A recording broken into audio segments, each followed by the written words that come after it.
Hello and welcome back to yet another video on the Alejandro Hernandez podcast. These are going to be my official wild card playoff predictions for the 2026 NFL playoffs. This is officially going to be the 1 year anniversary of this channel. And I just want to quickly say how grateful I am and how appreciative I am of all of my supporters, whether it's my dad for pushing me to start this channel, and then obviously all my viewers. I'm very grateful for all of you, even if it's not a big amount. I don't do it for the views. I do it because I love what I do. I love giving you guys this content. I love having predictions, giving my thoughts on games, just expressing my sports knowledge in general. It's truly a gift, and it's not something I'm taking for granted. And without further ado, let's get straight into this video. So last year's wild card predictions, it was my very first video that I uploaded. I went 5-1 straight up, and I believe 4-2 against the spread. I definitely want to keep that going. I had a very strong outing in predicting playoff games last year when I started the channel, so let's make that happen again this year. So with the first game, it's going to be the Los Angeles Rams at the Carolina Panthers. Obviously, this is a huge mismatch. The Rams are one of the best teams in the NFC, and the Panthers are 8-9.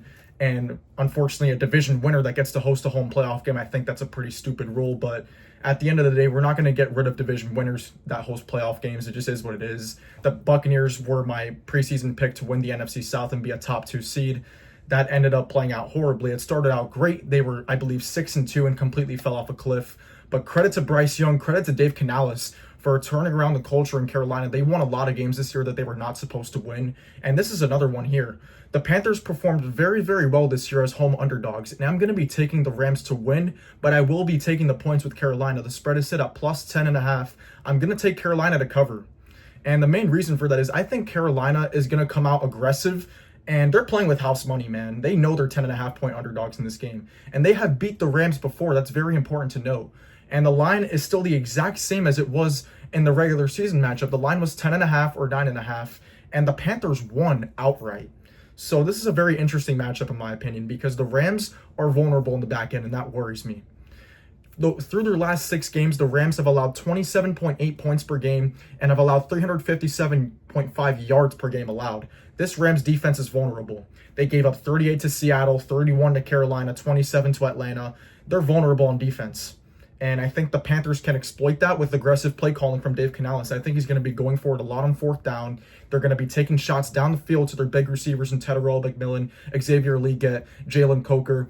They're going to have a downfield passing attack in this game. I believe that's what Carolina is going to come out with. They're going to want to put up some points. I think this is a very high-scoring game, but I also think that the Rams' offense is just way too high-powered for Carolina to match. Matthew Stafford, obviously first-team All-Pro. He just got announced this morning that he made first-team All-Pro. 40-something touchdown passes, led the league in passing yards. He was absolutely outstanding this year. If I were to vote for MVP, my pick would be Matthew Stafford. I think that he's performed at an extremely high level this year, a higher level than any other quarterback around the entire league. And for that reason, I am going to be taking the Rams to win. And a big reason for that is they also get Davante Adams back. Matthew Stafford was still performing at a high level without Adams, but now that they get him back, he led the league in touchdowns despite missing the final 4 games of the season. So that's obviously a great achievement for Davante. They get a huge red zone threat back in the offense. They have Kyron Williams, Blake Corum. They utilize all their tight ends. They have Puka Nacua, the best receiver in football, in my opinion, and Davante Adams. This Rams team is excellent. However, they do tend to shoot themselves in the foot. They do tend to let lower-level teams hang around. So for that reason, I am going to take the Rams to win, but I will take the Panthers to cover. I think they come out aggressive, and they go for it on 4th down. They take some shots down the field. They put up some points. However, ultimately, the Rams will win a high-scoring game. My score prediction for this game is going to be 30-20. Rams win, Panthers cover. Now for Saturday night's game, it's going to be the Green Bay Packers at the Chicago Bears. I believe this is going to be one of the most exciting playoff games of this entire weekend. The Bears are obviously underdogs in this game, which I think is outrageous. And I'm going to list those reasons now, but just basically this game has huge implications. 2 fan bases, one of the most historic rivalries in the entire NFL. And the Packers, as of recent, have owned the Bears because the Bears have sucked, and the Packers have obviously been consistently good. However, this year, the narrative has changed. Now Ben Johnson has arrived in Chicago. He has changed the culture in Chicago. And now the Bears are in a position where they host Green Bay instead of going to Lambeau Field. They put themselves in the position to host this game at Soldier Field. This is going to be probably one of the most, if not the most electric crowd of this wild card weekend. The Bears are dying to have a successful football team, and I think they get it done. I'm going to be taking the Bears to win. And back in week 16, I had bet the Bears money line against the Packers at home. I had considered that bet dead in the water at the 2-minute warning. However, I do believe in miracles, and that's what the Bears performed at the 2-minute warning of that game against the Packers with that onside recovery kick, and then Caleb Williams leading his team down the field with no timeouts to tie up the game at 16-16, and then the throw of the year down the seam to DJ Moore to win the Bears the game. That was just an absolute cinematic game. I'm expecting a similar result in this one. The Bears winning in thrilling fashion is what I think is going to happen.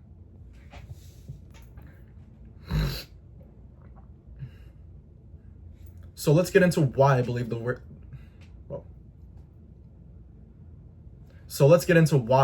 the Bears should be favored and why I'm picking them to win.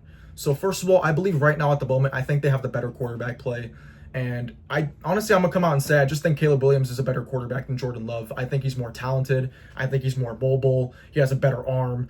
The accuracy is an issue, which I believe he will continue to develop. He's still only in year 2. Jordan Love is like in year 4 or 5 already. So obviously Jordan Love's accuracy is probably better at this point in his career than Caleb Williams is. But I just think Caleb Williams gives you more explosiveness, more big plays, and I just think he has higher upside. So right now I would take, if I were starting a franchise, I would obviously take Caleb Williams over Jordan Love.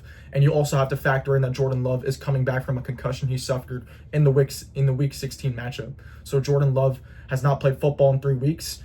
I'm sure that definitely does play a factor in this game. Caleb Williams is obviously playing better at the moment, and he's fresh, while Jordan Love might have some rust in this game. So I definitely believe that plays a factor. Second of all, I believe the Bears have the better run game. They have Pro Bowl offensive linemen and Drew Dahlman, Joe Tooney. Darnell Wright has been excellent at right tackle this year. The Bears have the better and healthier offensive line currently, which means that they're able to run the ball more efficiently with Swift and Monangai. And Josh Jacobs, also like Jordan Love, has been banged up as of recent weeks. So the Packers have not been able to run the ball consistently with Josh Jacobs since he's been hurt.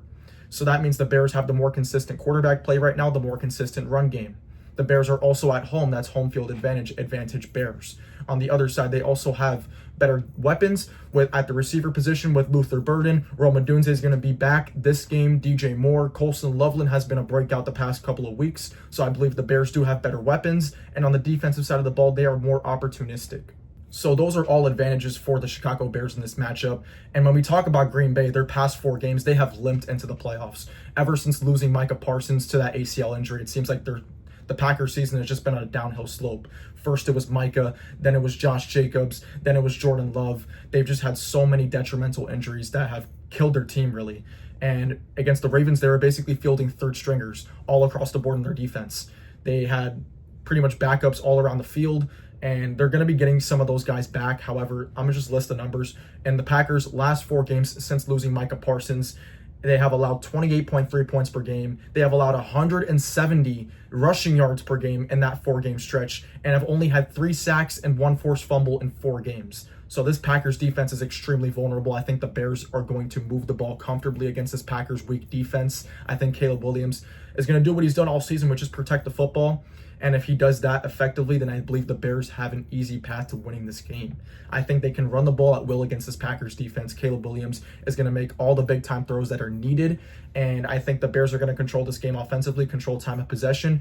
And on the defensive side, yeah, the Packers are probably going to be efficient because the Bears defense is not very good. However, they are opportunistic. So if they can get a turnover or 2 on Green Bay, if they can just simply win the turnover battle, the Bears will win this game. I believe they will, and I think they get it done at home at Soldier Field. I think the home crowd advantage is going to be a big deal in this game. That's why I am taking the Bears to win. They're plus 100. I am going to be betting that line. I think the Bears are easily going to win this game. Give me Chicago over Green Bay. Now, for the first of the 3 games on Sunday, it's going to be the Jacksonville Jaguars hosting the Buffalo Bills. I alluded to this back when I did my video on why I believe Liam Cohen deserves Coach of the Year. I think the Jaguars, it's disrespectful to have them as underdogs in this game, simply put. Disrespectful. They are far and away the better team.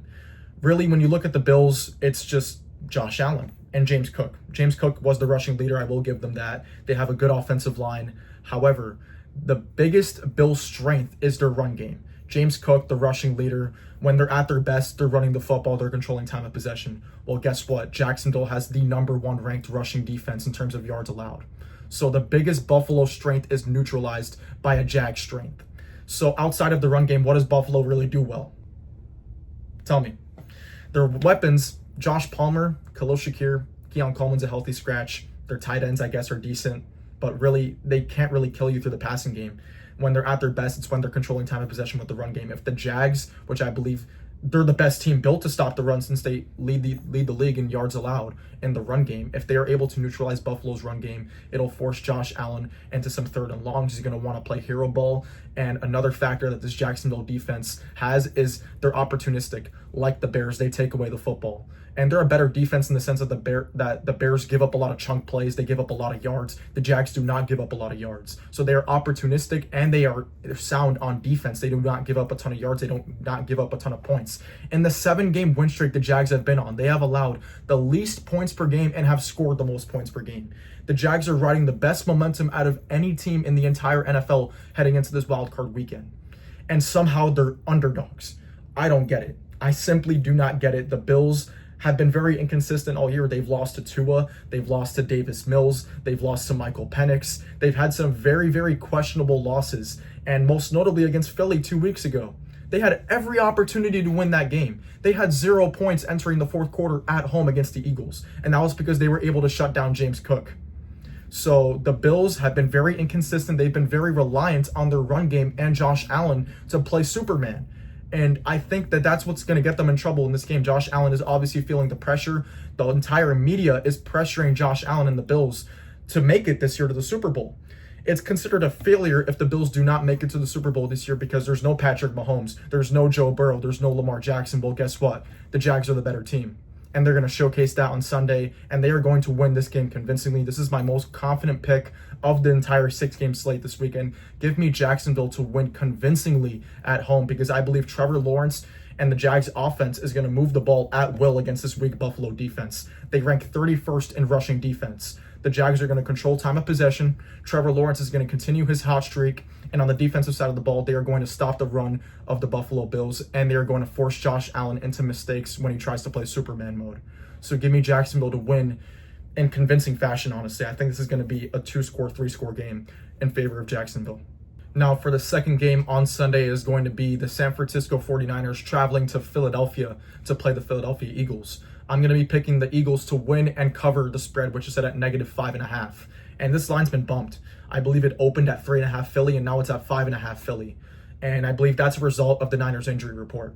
In this game, they are possibly going to be without all-pro left tackle Trent Williams and without Ricky Pearsall. And we saw the effects of missing Trent Williams in that absolute defensive domination by the Seattle Seahawks in Week 18 at San Francisco.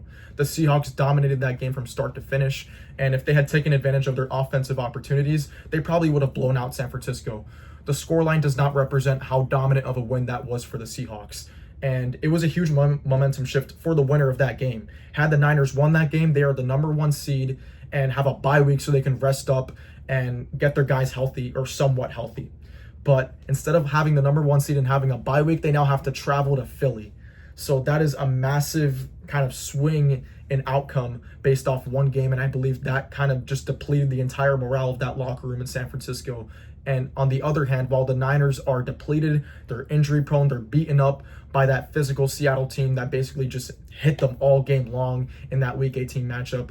They get no rest. They have to turn around the next week and play in Philly. The Eagles have rested their starters in Week 18. So the Eagles will be fresh, well rested. They're probably going to get Landon Dickerson back to fully healthy. He's a huge part of their offensive line. They need him to be healthy in order to run the football effectively. I believe he will be back healthy. They have Saquon Barkley on rest, Jalen Hurts on rest, A.J. Brown on rest. Their entire defense is rested. I think the Eagles are going to come out and just dominate this game from start to finish. And I feel horribly for Kyle Shanahan and the Niners because especially Kyle Shanahan and Robert Saleh, they've done an unbelievable job at coaching this injury-prone roster. They've done everything they can with limited weapons and limited players in general. They don't have much talent because all their talented players have been in the hospital all season. Fred Warner, Nick Bosa, their first-round pick, Michael Williams. On the offensive side of the ball, half the year without Brock Purdy. Significant time that George Kittle has missed. Juwan Jennings has missed time. Ricky Pearsall's missed time. The only constant has been Christian McCaffrey. And the Seahawks pretty much laid out the blueprint on how to neutralize Christian McCaffrey, but they also had a guy named Nick Ebenwari on the defensive side of the ball, who in my opinion should be Defensive Rookie of the Year. He's been absolutely outstanding. He's an absolute stud, a steal in the second round of the draft. Credit to John Schneider and to Mike McDonald for finding talented players and drafting them. They've done an unbelievable job drafting, but let's get back to Philadelphia. They have guys like Jahad Campbell at the linebacker position. They have Cooper DeJean, first-team All-Pro. These guys can travel with Christian McCaffrey, have him in man coverage, have eyes on him in the backfield and in the receiving game. So the Eagles do definitely have the personnel to neutralize Christian McCaffrey and shift their attention and focus into stopping him. This Eagles defense has been extremely dominant. Over the second half of the season, they've been one of, if not the best defense in all of football. And that's credit to Vic Fangio. He's done an unbelievable job. So in this particular spot, I favor Philadelphia because I do believe they can generate pressure on Brock Purdy, especially if Trent Williams is out.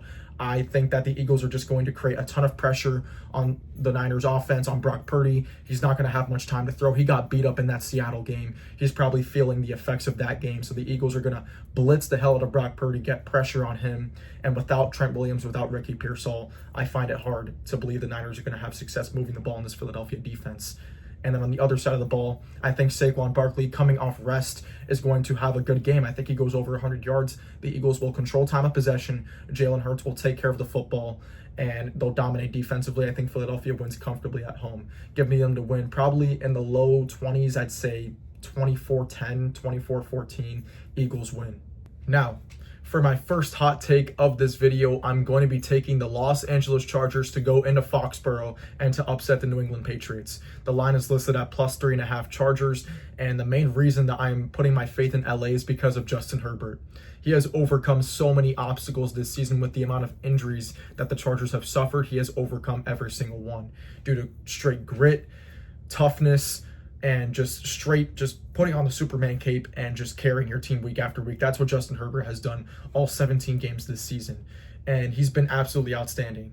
Absolutely no complaints from the play of Justin Herbert. He has done everything he possibly can to will this Chargers team to the playoffs. And the fact they went 11-6 with the amount of injuries they had is just unbelievable. They're paying Rashawn Slater a lot of money, and he got injured in the offseason, so he didn't even get to play a single game this year. That was their starting left tackle. And then at right tackle, Joe Alt, their standout rookie from last year, has missed the entire season or majority of it with a high ankle sprain. So the Chargers have been depleted of both their starting tackles, which means that Justin Herbert has been pressured at one of the highest, if not the highest rate out of any quarterback in the entire NFL. The Chargers offensive line this year ranks 32nd last in the NFL in pass blocking and 31st in run blocking. They've just been absolutely atrocious, and Justin Herbert has had to carry this group on his back. And I will give the Chargers credit. Their weapons are good. They have Quentin Johnston, Ladd McConkey, Keenan Allen, Oronde Gadsden, and Amari Hampton. They're all healthy, and they all will play this game. I expect Justin Herbert to put on his Superman cape just one more game. I don't think they go into Denver next week and win, but I do believe he's able to do it for one game, and it's this one because I do like the matchup between the Chargers offense and the Patriots defense. And the Chargers offense is just simply air out the football.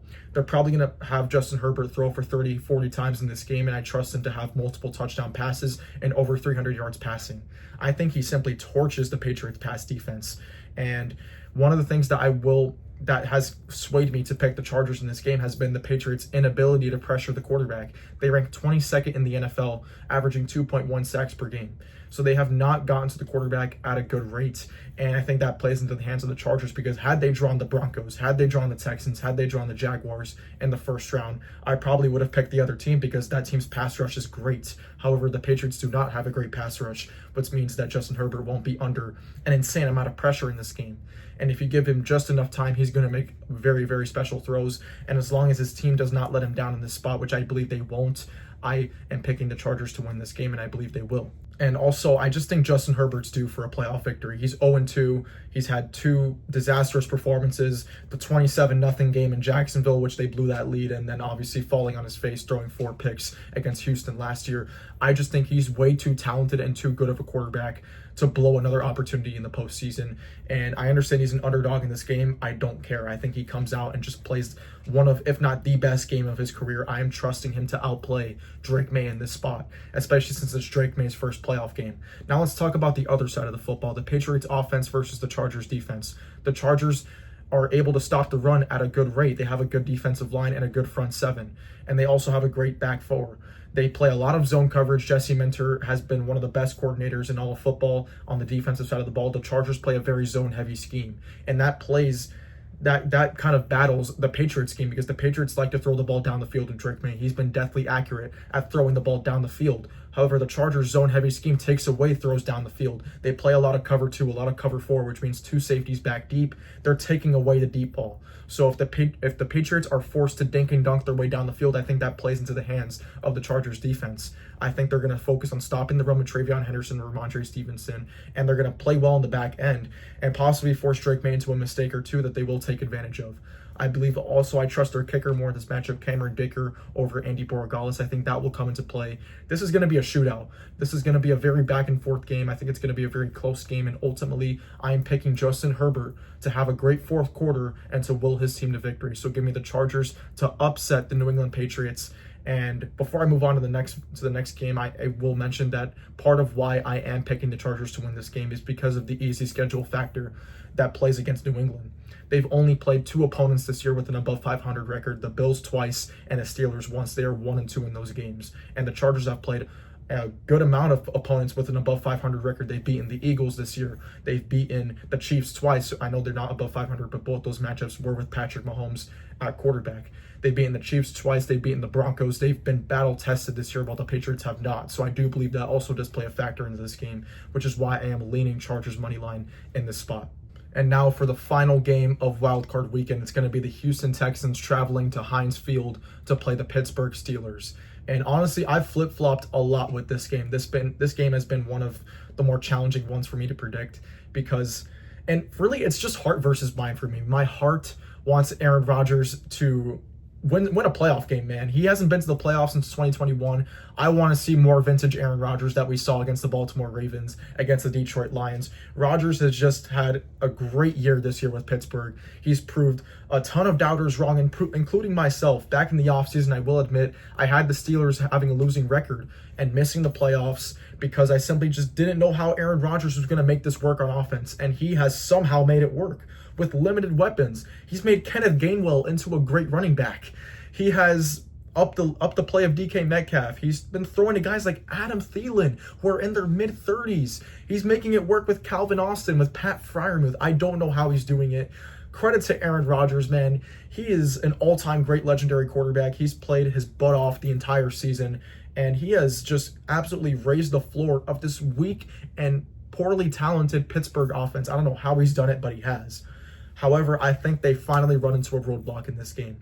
So my heart was telling me I want Pittsburgh to win this game. My mind is telling me this is just a matchup made in hell for the Steelers offense against the Texans defense. The Texans defense, I think, is going to dominate this game.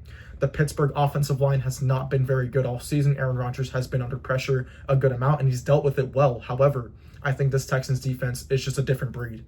They're a different freaking monster. They're a machine. Will Anderson is a machine. Danielle Hunter is a machine. That secondary, Kamari Lassiter, Derek Stingley, Jalen Petrie. They have Al Shizer at the linebacker position. They just have so many dudes on the defensive side of the ball that have nothing but bad intentions. They want to hit people. They want to sack the quarterback. They want to get interceptions, force fumbles, you name it. DeMeco Ryans has coached his ass off for this Texans team. They are 12-2 in their last 14 games after an 0-3 start. That is just unbelievable. This Texans team is riding so much momentum into this game. I think they dominate it from start to finish. I think the Steelers getting DK Metcalf back helps a little bit, but not much, because Derek Stingley is going to be traveling with him. And if not Stingley, then it's going to be Lassiter. So DK Metcalf is going to be pretty much a non-factor in this game because the Texans have 2 corners that can travel with him. The Texans are able to stop the run effectively too in Pittsburgh with Jalen Warren and Kenneth Gainwell. I highly doubt that dink and dunk style of play that Rodgers likes to play is going to work on this Texans defense, because they are just going to be racing downhill, immediately tackling the Steelers ball carriers. And that's what the Steelers try to establish, the short and quick passing game and yards after the catch on offense. That's just not going to work on this Texans defense.